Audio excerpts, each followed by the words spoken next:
नमस्कार, आप देख रहे हैं लाइव मीडिया और मैं हूं सुनील कुमार। अभी प्रेस कॉन्फ्रेंस करके फुलवाड़ी डीएसपी ने बताया कि चंचल ओझा के यहां से देसी कट्टा, रिवाल्वर और DEBBM गन मिली है और 315 गोली मिली है। प्रेस कॉन्फ्रेंस में उन्होंने साफ बताया कि लोगों द्वारा सूचना प्राप्त हुई कि एक व्यक्ति अपने घर से इनडिस्क्रिमिनेट फायरिंग कर रहा है। इसके बाद सूचना के सत्यापन में हम लोग की थाना की टीम थानाध्यक्ष के नेतृत्व में वहां गई। वहां जाने के बाद एक घर की ओर लोगों ने इशारा करते हुए बताया कि इसी घर से फायरिंग हुई है और जिस घर के लोगों ने कंप्लेन किया था उन्होंने अपने दीवार पर फायर। उसके बाद उस घर की चारों तरफ से घेराबंदी करते हुए स्थानीय पुलिस ने उस घर की जब घर का सर्च स्टार्ट किया तो आश्चर्यजनक तरीके से वहाँ पे एक DBBL गन, एक पिस्टल, रिवॉल्वर और 2 देसी कट्टा और साथ में ऐसे बोर के अम्यूनिशन जो प्रॉफिटेड हैं वो प्राप्त हुए, जो हमें पूरी जो सर्च में हमें प्राप्त हुआ है उसमें कुल 3.315 के 2 कारतूस, 12 बोर के 72 कारतूस, 0.32 के 64, 0.303 के 2, 0.315 के 1 और गोली का एक पिलेट प्राप्त हुआ। इसके साथ साथ जो रिवॉल्वर गन को क्लीन करने का रॉड होता है, गन क्लीनिंग रॉड, वो प्राप्त हुआ और एक ऐसा कारतूस प्राप्त हुआ जिसमें कांटी लगा हुआ था। तो जो आदमी नहीं जानता है उसको लगेगा कि ये ग्रेनेड के रूप में यूज़ हो सकता है, इसलिए कि रात में हम लोग को जो सूचना प्राप्त हुई कि ग्रेनेड प्राप्त हुआ है, लेकिन वस्तुतः वो एक कारतूस में कांटी डाला गया था। दूसरे को जिस तरह से डमी बनाया जाता है, दूसरे को या तो भय में डालने के लिए या दूसरे को बेवकूफ़ बनाने के लिए। जब हम लोगों ने घर को सर्च किया तो उसमें एक व्यक्ति चंचल ओझा मिले जो अपने आप को आर्टिलरी में, हिंदुस्तान की फ़ौज में जो आर्टिलरी सेक्शन होता है उस आर्टिलरी सेक्शन का उन्होंने ड्राइवर बताया। और जब जो वहाँ पे हथियार मिले उसके बारे में उन्होंने बताया कि जो इनका 12 बोर का जो गन है DBBL और रिवॉल्वर, इसका इन्होंने कश्मीर से कश्मीर के कुपवाड़ा डिस्ट्रिक्ट से लाइसेंस किया है। अभी तक हम लोग के पास लाइसेंस नहीं सामने आ पाया है और कश्मीर से किस परिस्थिति में लाइसेंस लिया गया, वेदर लाइसेंस सही है कि नहीं है, हम लोग इसका सत्यापन कर रहे हैं। और जो 2 कट्टा मिला है और इसके साथ साथ प्रॉफिटेड बोर के जो अम्यूनिशन मिले हैं, ये निश्चित रूप से इंगित करता है कि ये हथियार और ये कारतूस अनधिकृत रूप से वहाँ पर थे।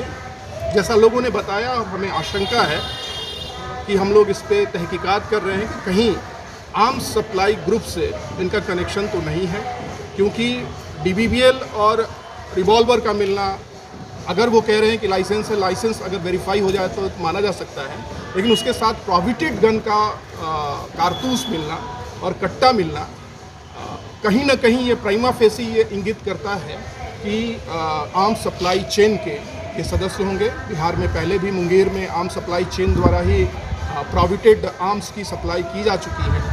हम लोग इस बिना पर और इस जो हम लोग को आगे लीक मिला है, आगे हम लोग को जो थोड़ा सा लीड मिला है, उस लीड को हम लोग आगे फॉलो अप कर रहे हैं और हमें विश्वास है कि अगर आर्म्स सप्लायर ग्रुप थोड़ा भी इन्वॉल्व होगा तो हम लोग उसका बहुत जल्दी उसको बस्ट करके उसका उद्घाटन करेंगे। सर, सबसे बड़ा चीज़ तो ये है कि जो फायरिंग किया था उसके पीछे उसका उद्देश्य क्या था, क्या बताया इसने? फायरिंग के बारे में जब हम लोगों ने इससे बात की और इसके घर के लोगों से भी बात की तो इसका कहना था कि इसने छत पे जाकर के ऐसे ही फायरिंग की। मोहल्ले के लोग इसको तंग करते थे। इसका कहना है कि ये वहाँ पर एक जो अपनी जाति से या अपने से एक ही घर है, तो लोग जो बाहर के तंग करते थे तो उन लोगों में अपना आतंक फैलाने के लिए या उन लोगों में डर पैदा करने के लिए उसने ऐसा किया। हाँ, अपना दूसरा चीज़ है कि सर आर्मी का जवान बता रहा है, क्या जस्टिफाई हो पाया? आर्मी का जवान वो वाकई में है, वो अपना लाइसेंस वगैरह कुछ दिखाया नहीं? अभी तक हमारे पास लाइसेंस नहीं आ पाया है, लेकिन जैसा अपुष्ट सूत्रों से पता चल रहा है कि ये आर्मी के जवान हैं और इन्होंने खुद बताया कि अमरनाथ में इनकी बटालियन है, तो हम लोग इनके बटालियन से इसको वेरीफाई कर रहे हैं और जैसे ही हम लोग को वेरीफाई हो जाएगा, बटालियन में है नहीं, अभी इन्होंने अभी हमारे पास आईडी ही नहीं आया है। हमारे पास जैसे ही आईडी आता है हम इनके कंसर्न बटालियन को भी लिखेंगे इसके इन कंडक्ट के बारे में, ताकि उनको आर्मी में भी इस तरह के व्यक्ति को आर्मी में रहने का हक नहीं है, आर्मी से भी निकाला जाए। यहाँ पर हम लोग सज़ा दिलवाएंगे ताकि दूसरे लोगों में भी सबक मिले कि अगर आप यूनिफॉर्म सर्विस में हैं, अगर आप पुलिस में हैं, आप आर्मी में हैं, तो और लोगों से आपको ज़्यादा डिसिप्लिन रहने की जरूरत है। सर आर्मी में अगर होंगे तो उनके घर से कोई वर्दी या फिर उनका कोई लाइसेंस या फिर कुछ एविडेंस या आई कार्ड वगैरह बरामद हुआ? अभी तक नहीं बरामद हुआ। लोगों ने हम लोग के समक्ष लाने की बात कही है, लेकिन अभी तक हमें बरामद नहीं। और कितने लोग थे घर के अंदर? घर के अंदर उस समय मेल मेंबर यही थे, इसके अलावा फीमेल मेंबर्स थे, तो मेल मेंबर के रूप में यही थे। ठीक, थैंक यू। अब आगे हम लोग उसको फॉलो कर रहे हैं, हम लोग आगे फॉलो कर रहे हैं, बिकॉज इस तरह के अम्युनिशन का मिलना और लाइसेंस आर्म्स के साथ देसी कट्टे का मिलना थोड़ा सा अपने आप में प्रश्न खड़ा पत्रकार नगर में भी तो गन का होती है। ये जो है सर जो खोखा बरामद हुआ, कितना खोखा है?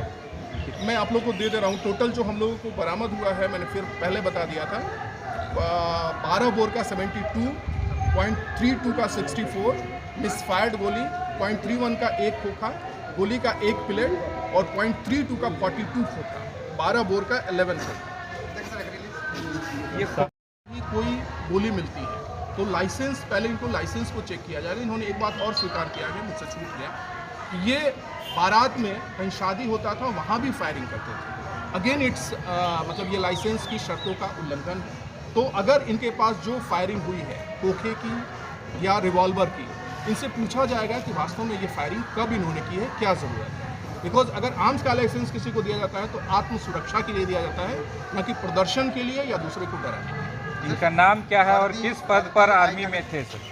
अभी तक जो हमें पता है, इनका नाम चंचल ओझा है और ये हिंदुस्तान के इंडियन आर्मी में आर्मरी में शायद ड्राइवर के पद पर पदस्थापित हैं, लेकिन अभी हमें आई कार्ड नहीं